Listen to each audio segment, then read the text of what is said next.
JB Hunt, who's the first public company, logistics company, they go public. They're always first to the cycle. They talked about the fact that this was a shift. They have been reluctant, as many public carriers have, but I think JB Hunt, being perhaps one of the more conservative ones, have been reluctant to call the end of the freight recession. But I think they finally declared it over. In fact, I got some text messages the night of their conference call, which were basically like, "This is the most bullish I've heard Hunt in practically forever," right?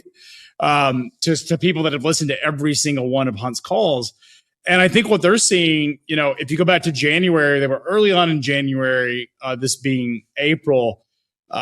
In January, they were asked about whether they thought this was a short-term phenomenon, or frankly, whether the shippers thought it was a short-term phenomenon, whether it was weather or the holidays.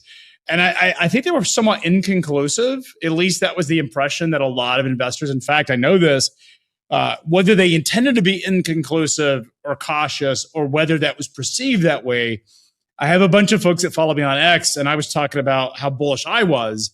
And I was getting inbounds asked, well, why is JB Hunt not bullish? That was the question. That was sort of people were rebuttaling. And I was like, look, I can't answer JB Hunt other than it's a public company. And when you're a public company, you can't get ahead of yourself. You can't get ahead of the market. But I'll say that there's nothing in the data to suggest that it deserves to be overly conservative. The U.S. freight recession keeps getting deeper.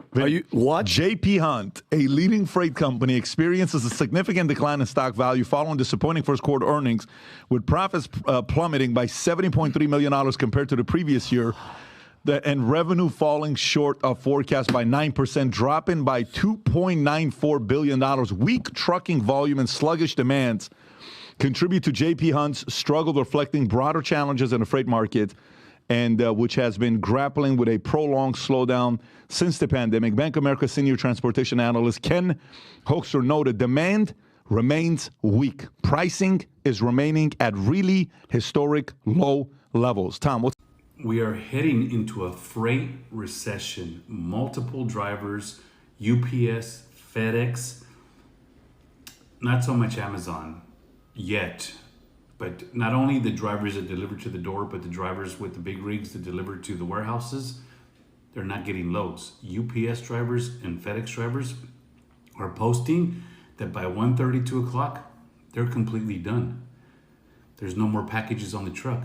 They usually work till 6:37. This just started happening this week. It's as new to them as it's new to us.